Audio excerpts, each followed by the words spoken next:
At 11:23 a.m. on a cold June morning in 1952, a distress call crackled out from the TP-79 Hugin, a Swedish DC-3 flying over the Baltic Sea. The voices on the line, sharp with panic, broke through the static, quote, "under attack." But the call was cut short by a burst of cannon fire. Seconds later, the unarmed research plane was torn apart. Flames shrieked from its engines as it spiraled down, smoke trailing over the open sea. 8 men vanished in an instant. Within hours, Sweden's officials confirmed their worst fears. A Soviet fighter had taken down Hugin in an unprecedented Soviet aggression that threatened to escalate the Cold War. Yet, instead of telling the public, they called it an accident. The truth of Hugin's true purpose, and more importantly, what it carried inside its hull, was so sensitive that no one could ever know. So they buried it. The reason their own airmen were lost would remain a secret. But secrets can't stay buried forever. It was a clear yet frigid day in Bromma as the Swedish TP-79 Hugin took off on June 13, 1952. Inside, the crew ran a quick check, barely speaking. This was supposed to be a navigation training flight. At least that's what they'd tell anyone who asked. But the men aboard Hugin knew the stakes. This was a covert operation meant to cut right along the edge of the Iron Curtain to gather intelligence on the Soviets' military moves. No one talked about it publicly, but Sweden's so-called neutrality was a thin veil in the air. It was clear where their allegiance lay. The men on board were focused, trained to tune out everything but their task. Alvar Almberg, pilot and commander, kept Hugin on course. In the back, the intelligence team worked with their heads down, ears glued to headsets. At the center of their operation was the AN/APR-9, a piece of American technology patched in through the British, a workaround to avoid NATO fingerprints on Swedish intelligence. It was one of the sharpest tools for radar intercept, able to catch Soviet signals from miles away, mapping military sites across the Baltic. On paper, this setup didn't exist. Einar Johnson led the mission's intelligence team, eyes trained on the equipment, taking in readings and filtering them back to the others. Svensson, Book, Carlson, and Nilsson, quiet, experienced men, each armed with the exact skill needed to extract and analyze Soviet chatter. None of them said much. They didn't need to. The machine hummed softly behind them, recording every faint pulse and crackle, feeding the Swedish military's growing archive of Soviet defenses. They all knew these flights were pushing the line. The Soviets knew it too. For years, they'd tolerated Hugin's occasional flights through international airspace, though they knew it was most likely a spy plane. But each new pass upped the stakes. Washington and Stockholm needed more intelligence, and the mission frequency grew. Every trip chipped away at the Soviets' patience. That day, Hugin's crew couldn't have known that patience had finally snapped. The Soviet command was tracking their every move, and worse still, a Swedish officer had sold them out. The name was Stig Wennerström, a Swedish Air Force colonel and well-placed military attaché in Moscow, who had been passing intelligence to the Soviets for years. He was seasoned, trusted, and in every way the kind of officer Sweden depended on to keep its covert ties to NATO secure. But Wennerström had turned red. Through years of careful, clandestine meetings and coded messages, he'd been selling Swedish intelligence piece by piece. Wennerström's value to Soviet command was unmistakable.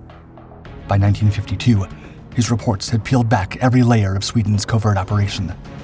The missions, the routes, and crucially, the purpose of those quiet flights over the Baltic. The TP-79 Hugin was no mystery to the Soviets. They understood that Hugin wasn't just a routine navigation training flight, but a data-gathering mission loaded with the AN/APR-9, an advanced American ELINT system that can intercept signals from miles away. With Wennerström's reports coming in, Moscow's tolerance grew thin, and their frustration hardened into a decision. If Sweden wanted to play Cold War spy, they'd pay Cold War prices. General Sienkiewicz signed the order. TP-79 Hugin was to be shot down.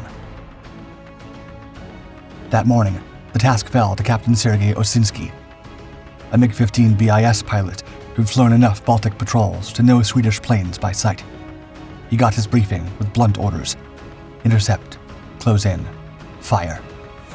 Hugin's path had been mapped out to him, courtesy of Swedish intelligence itself. With his clearance given, Osinski climbed into his cockpit and prepared his MiG. He had a bearing, a plane to catch. In minutes, he'd be airborne, banking over the cold Baltic toward the target he knew lay somewhere just ahead, collecting the signals that would soon be their last. Under the cold June sky, Captain Sergei Osinski's MiG-15 BIS shot across the Baltic. At exactly 11:23 a.m., he spotted his target, a DC-3, large and steady, cutting a path through international airspace, just as briefed. He closed in fast. Hugin's crew spotted him late, a glint on the horizon turning into a threat. In the cockpit, they scrambled, panic spreading as they broke protocol to send a distress call, quote, under attack. The transmission was cut off by the first burst of cannon fire, a barrage of 23mm shells tearing into the fuselage. Inside, chaos. Osinski was efficient. He banked, pulled around, and hit Hugin a second time. Flames erupted along the wing, and the DC-3 staggered in the air. His MiG bore down, heavy and relentless, its engine a-roar over the silent Baltic. The Swedes didn't stand a chance. In less than 5 minutes, Hugin broke apart. A flash of smoke and debris scattered into the sea. Osinski reported seeing a single parachute flapping against the gray sky before it vanished in the freezing water below. It wouldn't matter. The Baltic was unforgiving. Satisfied, Osinski turned back, leaving behind nothing but wreckage and an empty sky. Back in Moscow, his superiors would know. Hugin and Sweden's quiet game had been put to an end. News of the TP-79 Hugin's disappearance swept through Stockholm. Official reports cited a, quote, navigation training accident. But within hours, Swedish officials had confirmation Hugin had been intercepted and shot down by a Soviet MiG-15. The proof arrived 2 days later when a life raft surfaced in the Baltic, scarred with shrapnel from Soviet 23mm cannons. The government had no doubt now this wasn't an accident. The Soviets had attacked. Still, officials clung to their cover story, hoping to contain the diplomatic fallout of the world discovering a neutral nation was actually spying on the Soviets.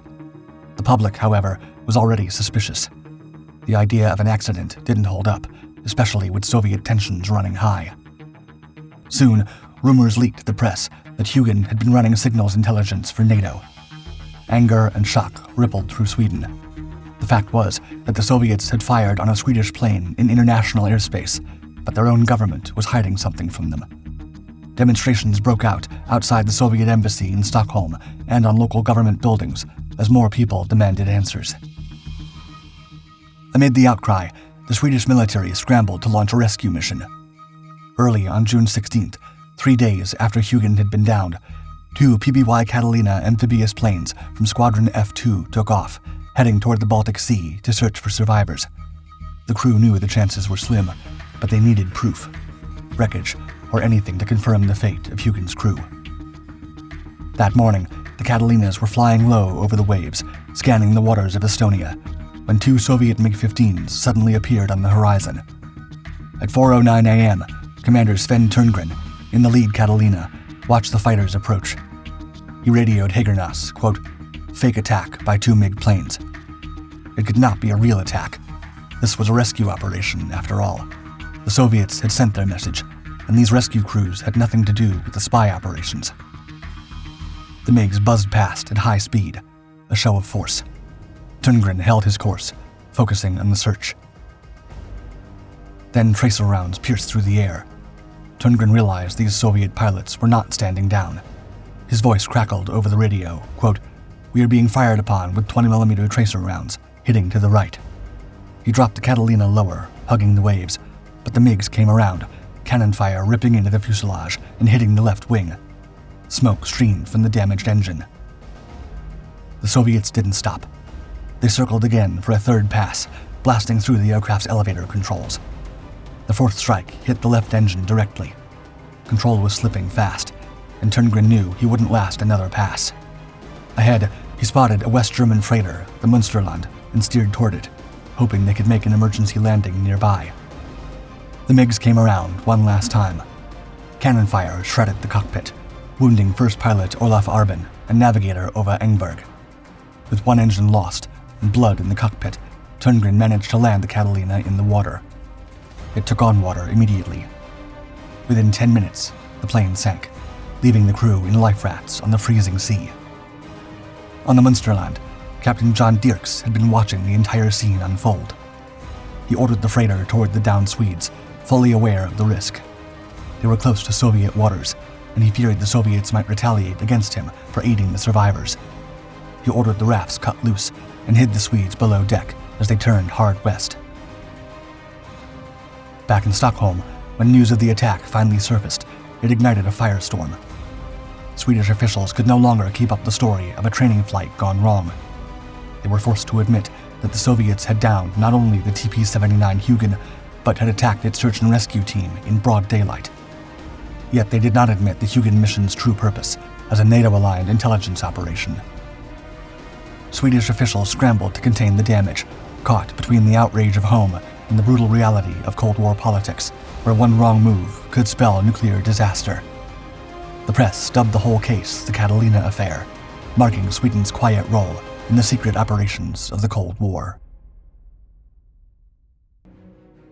Decades passed, yet the questions surrounding TP-79 Hugin didn't just fade away. 8 grieving families sought answers about their loved ones who vanished over the Baltic. And as Cold War secrecy gradually lifted, more unsettling details began to emerge. In 1991, with the collapse of the Soviet Union, researchers gained access to Soviet military archives. Amid the archives, specific files regarding the Catalina Affair were discovered, as orders from Soviet command to take down the Swedish Hugin. Moscow had concluded that Sweden's intelligence flights were an extension of NATO's operations, and thus, to them, the spy plane was fair game. The decision to down the plane had been deliberate. For the families, this confirmation cracked open years of silence and suspicion. Their husbands, sons, and brothers hadn't been lost to a strange accident in the middle of the Baltic. They'd been casualties in a covert war. The Swedish government, too, had known the truth, even as it clung to the neutrality narrative. The revelation of the Soviet documents reignited the interest in the case, and prompted retired Swedish fighter pilot Anders Jalaj to begin a massive quest to reveal what had happened to the men aboard TP-79 Hugin. He gathered support, funding, and a team of underwater specialists to locate and recover the wreck of TP-79 Hugin from its Baltic depths, as hard as that task may be. In 2003, after relentless searches and advanced sonar sweeps, Jalaj's team found the wreck at a depth of 126 meters. The plane was lifted from the seabed, and with it came a flood of long-buried truths. Human remains were carefully retrieved, bringing the families a long-awaited, painful closure. The hull was still visibly peppered with MiG-15 cannon fire. However, one mystery remained unsolved. The AN/APR-9 ELINT equipment, the advanced radar intercept system that had made Hugin a target in the first place, was missing. Theories sprang up. Some suspected that Soviet divers had salvaged the ELINT system decades earlier. The Soviet Union had deployed reconnaissance submarines capable of seabed recovery in the Baltic by the 1970s. The idea of Soviet agents dismantling Hugin on the sea floor, retrieving a pivotal piece of Western technology, wasn't as far-fetched as it might seem. The recovered wreckage, displayed at the Swedish Air Force Museum in Linköping, became a silent witness to these hidden conflicts in the Baltic. The press called it the Catalina Affair exhibit, and it drew visitors seeking to understand the sacrifices and shadow games of the Cold War era. For Jalaj, raising Hugin wasn't just about revealing the truth. It was about honoring the men who had died for a cause the public was never meant to know. In 2004, he and his team were recognized by the Swedish government for their efforts. Yet, even with the wreckage raised and the truth out, some shadows remained. 4 of Hugin's crew members were never found, rumored to have been picked up by Soviet forces, possibly held as prisoners. A widow's cryptic postcard from Leningrad in 1980, thought to be from her lost husband, only deepened the mystery. For the families, the ordeal was finally acknowledged, but it never really ended. The Catalina Affair remains a chilling reminder of the eerie and often lethal dealings of the Cold War, where lives were exchanged for secrets, and some answers were buried forever in the pursuit of peace.